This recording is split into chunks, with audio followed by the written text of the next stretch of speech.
Greetings, thrill seekers. I am the master programmer, curator of forbidden knowledge. Today, I bring you 3 chilling stories unearthed by Beowulf, our guide into the shadowy corners of the wilderness.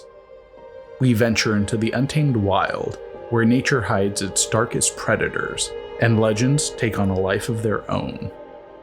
So, if you're looking for a fright, something scary to watch at night, stay with us as we delve into these 3 extraordinary tales.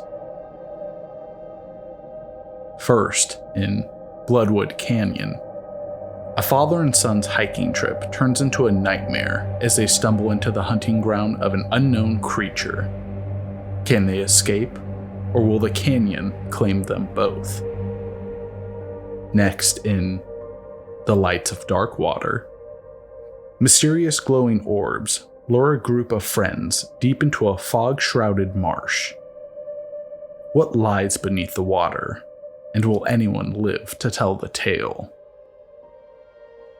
Finally, in What Follows, hikers on the Lost Creek Trail discover they're not alone.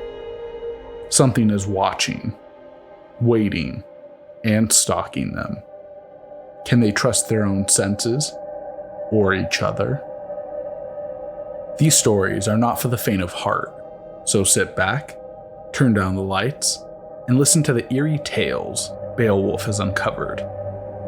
And if you enjoy our content, please subscribe to our channel for more chilling stories and dark discoveries. Welcome to another journey into the unknown, brought to you by the .darkfiles. The sun was a dying ember over Bloodwood Canyon, painting the jagged cliffs in hues of rust and fire. Thomas and his son, Jake, followed a winding trail into the canyon's depths, their boots kicking up dry, red dust. "It feels like Mars," Jake said, squinting at the towering rock walls. "Better views," Thomas replied, adjusting his pack. "We'll set up camp before it gets too dark." The two hadn't spoken much on the drive out here, but Thomas hoped this trip would make up for lost time. Fresh air, no distractions, just the two of them. Their tent was up, and the fire crackled as night fell. Jake sat cross-legged, poking at his dinner with a stick. He noticed faint scratches carved into the rocks nearby. Long, jagged grooves that didn't look natural. "Dad, what made these?" he asked. Thomas leaned over, studying the marks. "Probably a cougar or something. They mark territory." Jake frowned. "That's a big cougar." Thomas chuckled, but his laugh was forced. The scratches were deep. He pushed the thought aside, not wanting to scare Jake. As they sat by the fire, the night seemed quiet. No chirping crickets, no distant calls of wildlife. Just silence, broken by the occasional snap of burning wood. Then came a sound, faint, almost imperceptible at first. A low grinding, like stone scraping against stone. Thomas stiffened, his hand tightening on the flashlight. "Rock slide?" Jake asked, his voice barely above a whisper. "Could be," Thomas said, though his eyes scanned the darkness beyond the firelight. Jake woke in the middle of the night. The fire had burned low, casting faint, flickering shadows on the canyon walls. He sat up, his heart racing. Something had woken him, though he wasn't sure what. Then he heard it. Breathing. Deep, raspy, and close. "Dad?" Jake whispered. The breathing grew louder, accompanied by a soft crunching sound, as though something heavy was moving across the rocky ground. Jake stayed frozen, staring at the tent wall. The noise stopped. He held his breath. A shadow passed over the fabric. Its outline was massive. The tent zipper whined, and Jake held back a scream as the flap opened, but it was only his father. "Jake," he said, his voice low and shaking. "Get up. We're leaving." They packed quickly, Thomas glancing over his shoulder every few seconds. They moved down the narrow trail, the flashlight beam cutting through the dark.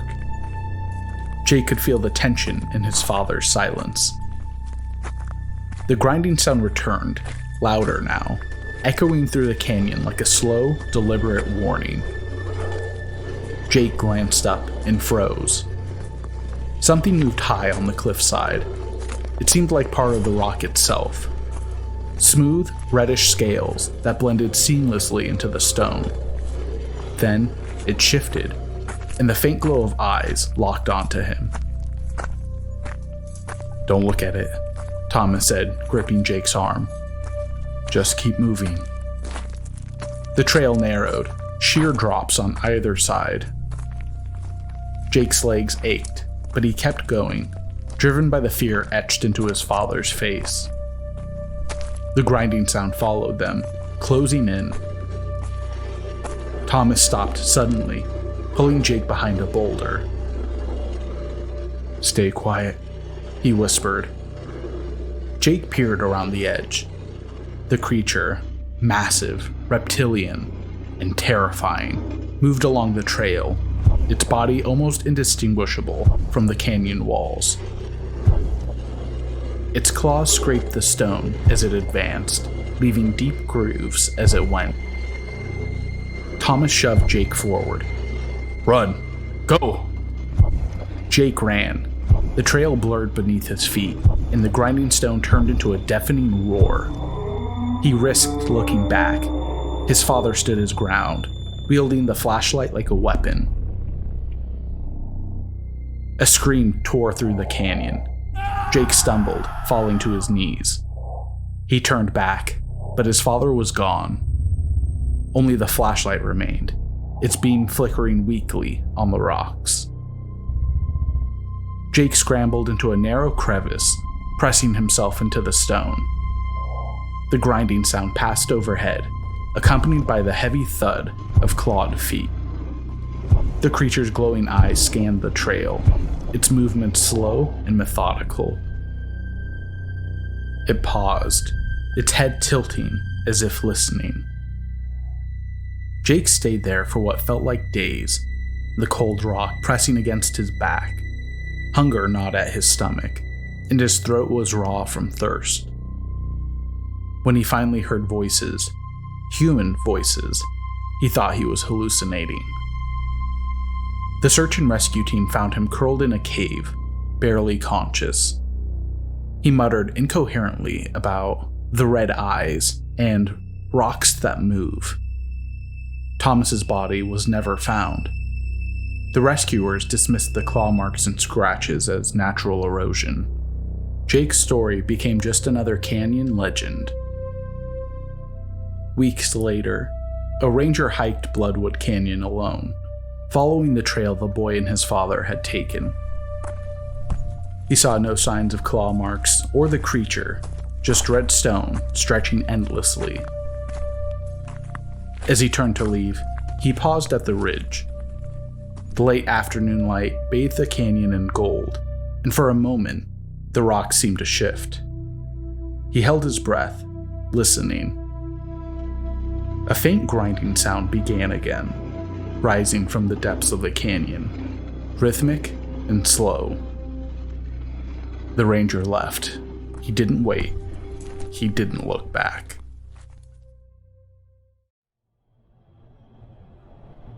Darkwater Marsh was everything the locals had warned about. Fog-drenched, oppressive, and silent. Anna adjusted her camera bag as she followed her friends along the wooden boardwalk, their footsteps muffled by the thick mist. "Hard to believe this place is home to anything," Paul muttered, scanning the horizon. Anna smiled faintly. "That's the point. Rare birds, untouched ecosystems. This place is special. Special and cursed, Jason added with a smirk, gesturing to the sign at the entrance. The words faded with time, but the warning was clear. Stay on the path. Do not follow the lights. Paul rolled his eyes. Local superstition. Probably just swamp gas or some reflection trick. Anna didn't reply. The sign, warped and weathered, sent a shiver through her. The group pressed on, their laughter growing quieter as the fog thickened, muffling the world around them. Hours later, they adventured deep into the marsh, surrounded by large cypress trees and brackish water that shimmered faintly under the overcast sky. Anna adjusted her camera, trying to capture the eerie beauty of the place. That's when the first light appeared. It was faint, barely brighter than a candle, floating low above the water. Anna froze. Do you see that? Jason followed her gaze. Swamp gas, right? The light flickered, then drifted just beyond the nearest tree. A second light appeared, then a third, bobbing gently in the mist. Okay, that's weird, Paul muttered, stepping off the boardwalk. Paul, don't, Anna snapped, grabbing his arm. It's just water, he said. I want a closer look. Paul splashed into the marsh, the water rising to his knees. The lights retreated, beckoning, their glow steady. Anna felt her stomach twist as she watched him go. The light stayed just out of reach, drawing Paul deeper. Jason called after him, but his voice felt swallowed by the fog. Come back, man. It's not worth it. Paul laughed nervously. It's fine. Just some bioluminescence or something. Anna's instincts screamed to leave, but she couldn't abandon him. She grabbed her flashlight and stepped into the water, the cold seeping into her boots. Jason hesitated, muttering curses under his breath before following. The lights pulled them farther from the boardwalk, deeper into the marsh. The air felt heavy, the mist thicker. The lights began to circle, drifting closer before darting away, like playful children. Then Anna noticed something else. The water was no longer shallow. It had risen to her thighs without her realizing. A faint ripple disturbed the surface. Paul? She called, her voice trembling. No answer. The light suddenly extinguished, plunging them into darkness. Anna stopped, gripping Jason's arm as the stillness became deafening. Then came the sound, a soft, deliberate ripple. Jason fumbled with his flashlight, its beam cutting through the fog. He aimed it towards the water just as something broke the surface. It was massive and slick, its shape impossible to make out. 2 pinpricks of light flared in the mist, eyes, glowing faintly, fixed on them. Jason screamed as it lunged, dragging him under in a single, fluid motion. The water churned violently, then stilled. Jason! Anna shouted, backing away, her flashlight trembling. A faint glow reappeared in the distance, a single light, steady and unblinking. She turned to run, but stumbled, her boots sinking into the soft mud. The light grew brighter, closer. Shapes began to form in the mist. Bodies, half submerged, their arms reaching toward her. Anna gasped, scrambling backwards as the light seemed to pulse, illuminating their blank, empty faces. Anna clawed her way to the boardwalk, her legs burning with every step. She didn't dare look back. The lights danced in her peripheral vision, but she refused to follow, even as whispers curled through the mist, soft and tempting. She reached the edge of the marsh as the first rays of sunlight pierced the fog. The lights vanished, the whispers silenced. She collapsed onto the grass, trembling, her hands stained with mud. The search party found her hours later. She tried to explain, but they didn't believe her. They found no trace of Paul, just her muddy footprints leading back to the boardwalk. Weeks later, she returned, hoping for answers. The marsh was silent, untouched. But as she stood on the edge of the boardwalk, she saw it. A faint light, flickering in the distance. Waiting.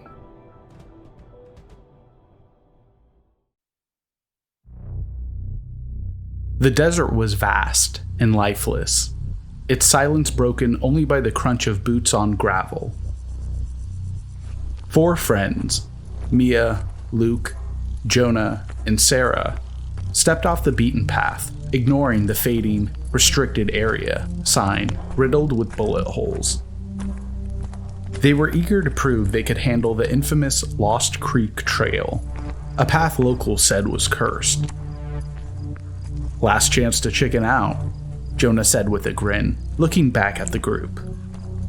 No one responded, though Mia hesitated, glancing at the desolate canyon ahead. Something about the land felt wrong. By the time they had reached the creek bed, the sun had dipped, painting the rocks in a bloody red. Luke kicked at the dry soil. Not much of a creek anymore. Not much of a trail either, Sarah muttered, scanning the horizon. Shadows stretched across the desert floor, growing longer with every step. That's when they heard it. A distant, mournful howl of a coyote.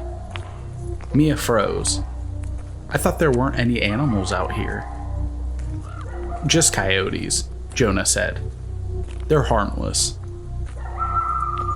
They set up camp near a cluster of rocks, the fire's flickering glow barely pushing back the encroaching darkness. Mia noticed that the howls had stopped, replaced by an eerie stillness. "You hear that?" she asked. "Or don't hear?" Sarah rolled her eyes. "You're too paranoid, Mia." But Jonah frowned, leaning closer to the fire. She's not wrong. Even coyotes should be making more noise. Luke shook his head. "You guys are freaking yourselves out. It's just a quiet night." As the conversation trailed off, Mia thought she saw something move in the shadows beyond the firelight. A tall, thin figure, just for a moment. She blinked, and it was gone. By morning, Jonah was gone. His sleeping bag was empty, his gear untouched. The group fanned out, calling his name. They followed faint tracks leading away from the camp, but they disappeared near the dry creek bed. Hours later, they heard Jonah's voice calling from the canyon. Mia bolted towards it, the others trailing behind. "Jonah, where are you?" "I'm here," his voice echoed strangely. It was distant, but clear, like he was calling from the other side of the canyon. They followed the sound until they saw him standing on the ridge above. He didn't move, his posture stiff. Mia's relief turned to unease. "Jonah, are you okay?" He tilted his head unnaturally, almost bird-like. Then he smiled, a wide, toothy grin. Mia grabbed Sarah's arm. "That's not Jonah." The thing wearing Jonah's face climbed down the ridge in jerky, unnatural movements. Luke stepped forward, shouting, "Stop messing around, man!" It didn't respond. Instead, it crouched low, its limbs stretching, and it let out a low, guttural growl. They ran. The three sprinted back toward camp, the sound of something heavy and fast pounding behind them. Sarah screamed as it lunged, dragging her into the shadows. Mia and Luke didn't look back. When they reached the camp, they grabbed their packs and bolted towards the trailhead. But the desert was disorienting, every turn looking the same. Luke stopped suddenly, grabbing Mia's arm. "Wait. Listen." Sarah's voice called from behind them. "Guys, wait. It's me. Don't leave me." Mia turned, but Luke held her back. "Don't." Sarah stumbled into view, clutching her arm. She was bruised and bleeding, but her expression was calm. "Why are you running? It's me." Mia stared at her, tears streaming down her face. She wanted to believe it. Sarah's voice was right, but her movements were wrong, her eyes empty. Luke whispered, "We keep going." As they ran, Sarah's voice followed them, growing louder, closer. It called their names, shifting tones, alternating between pleas and growls. When they finally saw the trailhead, Luke grabbed Mia's hand, pulling her forward. They stumbled out of the canyon's shadow, the trail finally widening near their car. Luke collapsed against the hood, his chest heaving. He glanced back towards the canyon, his face pale. "Don't." Mia froze, but curiosity gnawed at her. Slowly, she turned to look at the canyon. A figure stood just inside the shadows, its shape flickering, shifting between forms. For a moment, it was Jonah, then Sarah, then something inhuman, tall, gaunt, and hollow-eyed. It didn't follow them, it just watched. The authorities found no trace of Jonah or Sarah. Mia and Luke didn't tell them the truth. They knew no one would believe it. Weeks later, Mia woke up in the middle of the night to a familiar sound outside her window. The mournful howl of a coyote. She didn't go to the window. She didn't dare see what was out there calling to her. Thanks for watching. If you enjoyed the chills, be sure to like, comment, and subscribe to our page to stay updated. Stay vigilant. The unknown is always closer than you think.